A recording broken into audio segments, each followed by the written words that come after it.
Hey, and welcome to My POV, where we allow you to see and experience the great things in a city from the people who actually live there.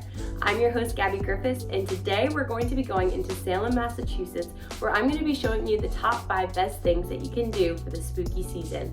Without further ado, let's get into the video.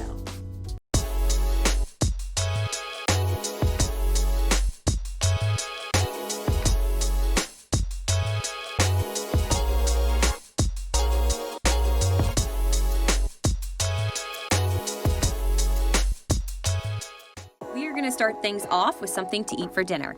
We're going to be heading to one of the best local spots in Salem, Massachusetts, the Derby. Nestled right in the corner of historic downtown Salem on 189 Washington Street, the Derby is a community-oriented restaurant with a scratch kitchen with a twist on comfort food and a focus on local craft beers and cocktails. They have a 30-seat bar with TVs at every angle, as well as an open floor plan with lots of table space to meet up with a large group of friends or for an intimate date. They even have a back room where you can rent out a space for a larger party, making sure that all of your night out needs are met. They are the perfect spot to get a spooky fix during the Halloween season. Not only is the restaurant decked out with creepy decorations everywhere you turn, but it's all right located in the center of Salem, so you can eat your meal and head out into the haunted happenings. Let's take a look at the menu and see what they have to offer. I started off my dining experience with a drink a little larger than expected, but I definitely wasn't complaining.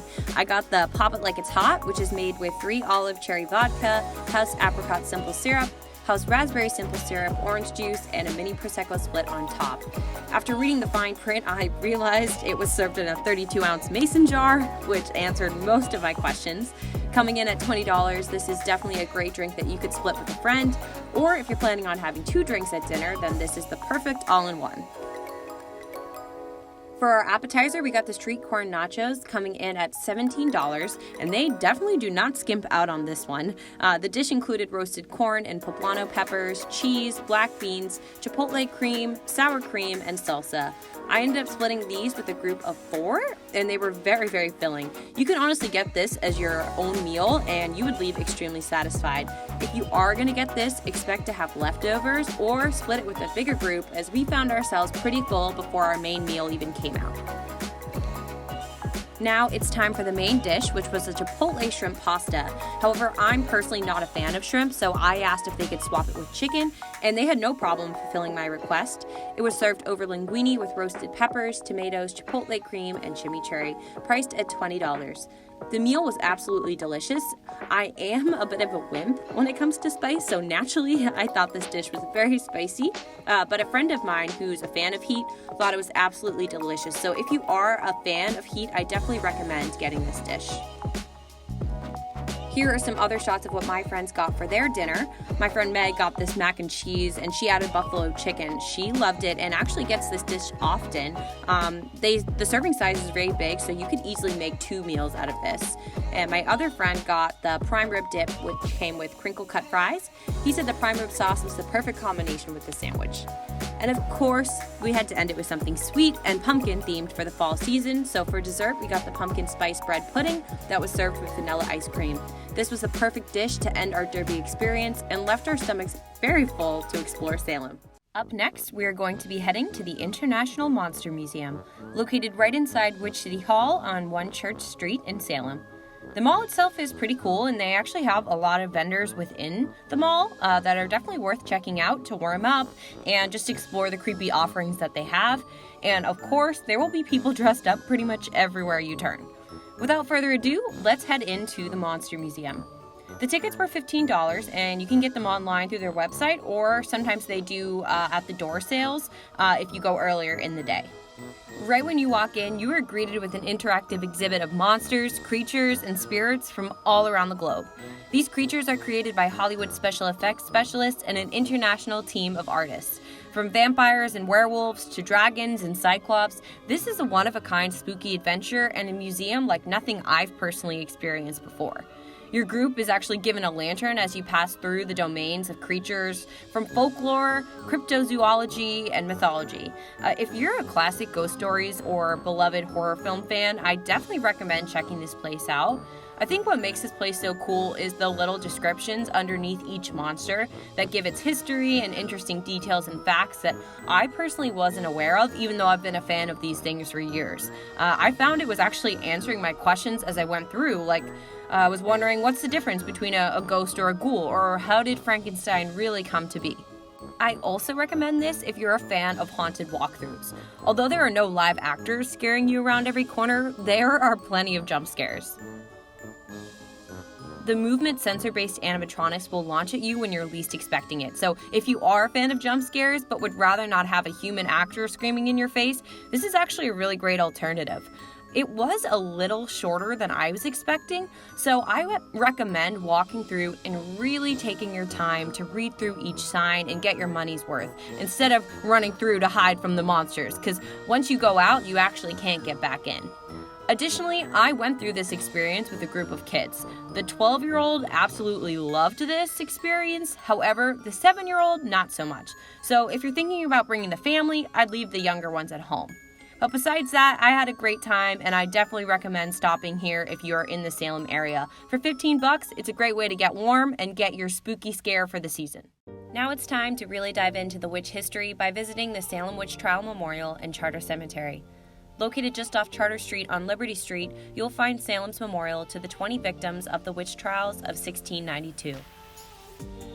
4-foot-high granite walls surround 3 sides, with granite benches representing each victim. Etched on each bench is the name of the victims, means of execution, and execution date.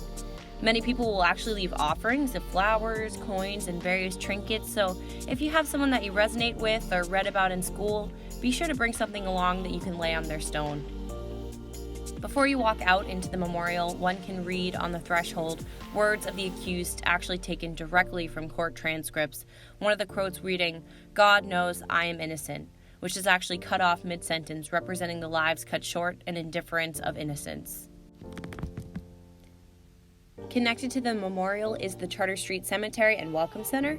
Within the Welcome Center is an exhibit space sharing information about the cemetery, the house, and the historic district that they are all nestled within, as well as other interesting aspects about Salem's funerary history. The center also houses a unique gift shop, and the proceeds actually all directly benefit the preservation of the cemetery. They do also offer tours throughout the Charter Cemetery as well.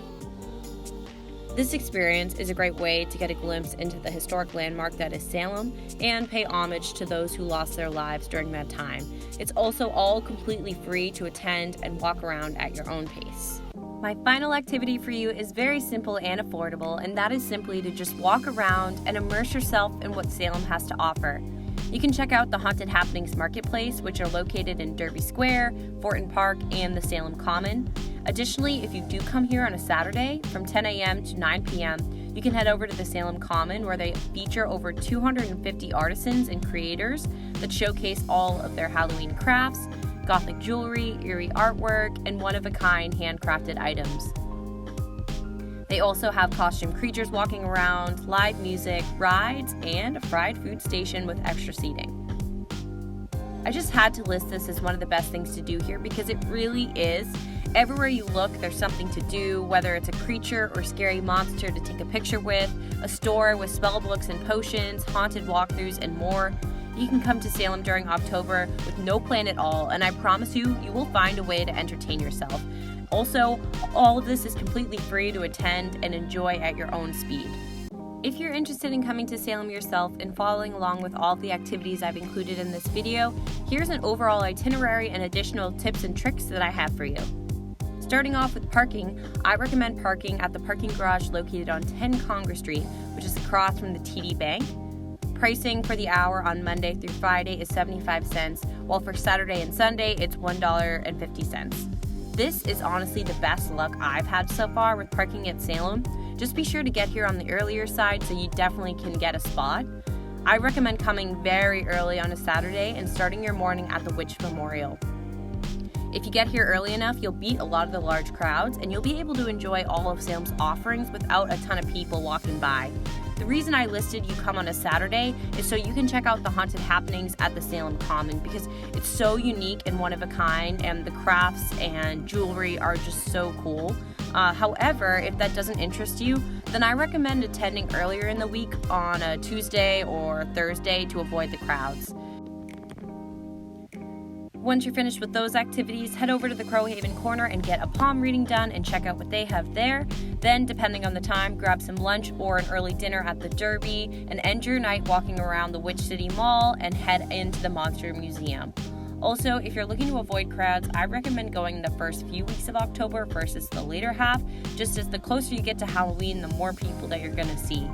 Overall, I ended up spending around $85 for a day of activities, not including parking, but of course that depends on how much you're looking to purchase within the shops and at the marketplace. Overall, Salem is a great place to go to immerse yourself in the spooky season and get a taste of their one-of-a-kind history. If you ever find yourself in Massachusetts in October, I'd definitely swing by to see what Salem has to offer. Thank you so much for watching this video. I hope you enjoyed getting to see a little bit more of Salem, Massachusetts in the fall season. If you liked this content, then please be sure to like, comment, and subscribe to the FUAME network. And let me know down below if there's any more Salem, Massachusetts content or Boston related content that you'd like to see. We also have a ton of other hosts in several other cities, so please be sure to check out what they're doing and follow along with them as well. Happy Halloween, everyone. I hope you have a very safe holiday. And thank you again for tuning into the FUAME network, where we show you the best original local content where you work, live, and play. Thank you, and I'll see you guys next time. Bye.